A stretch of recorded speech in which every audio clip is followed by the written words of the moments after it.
Every single social problem is an opportunity. And how do we know this? Because there are social entrepreneurs working on every identified social issue already in a successful way. Social innovation and social entrepreneurship is about creating new paradigms and new ways of addressing old social problems. These are new ways of seeing problems as opportunities and bringing light to a solution that may be right there under our nose, only that we could not see it. So basically what social entrepreneurs are doing, they're just bringing a flashlight to the room. Most governments think that poverty can only be reduced from a top-bottom approach. They don't talk about outcomes or impact. They mostly deal on output and on products and on services they provide. They said, we have trained so many farmers, but they do not say, and so X number of farmers have overcome the poverty line. How do we bring the talent and the passion of social innovators to government institutions so that innovations can be rolled out in the education sector, in the public works sector, in the health sector, in the housing sector? And many times social entrepreneurs have biases and have prejudices, and one of them is not to work with governments. We all need to be a little bit more humble,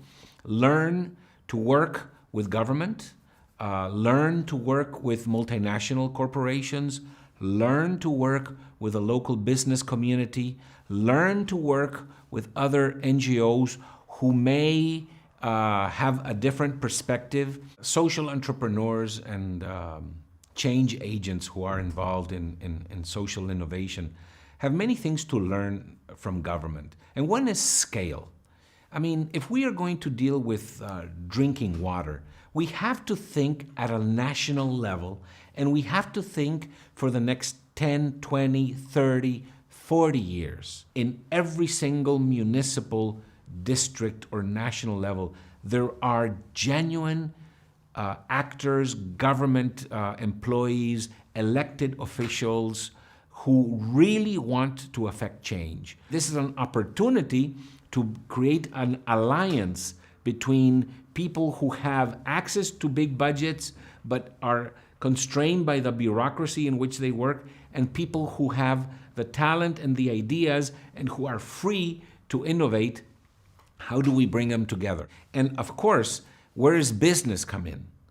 What can we learn about successful business strategies? And how can we convince the business community that profit maximization is not their only game?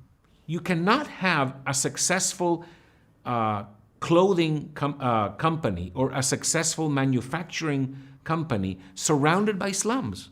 This is 20th century, this is 19th century. If businesses learn that they are allowed to worry about the slum that is near their factory, and if businesses are trained to care and to understand what does it mean to have their labor force not having electricity, not having running water, not having good schools, not having sewage, not having roads, not having public transportation to come to work every day. We need to change the philosophy that businesses have about what profit means. I'm very happy to know that there are many businesses who are beginning to see that. In Paraguay, we are working with dozens of private sector corporations who have made it a point to eliminate poverty affecting all their employees.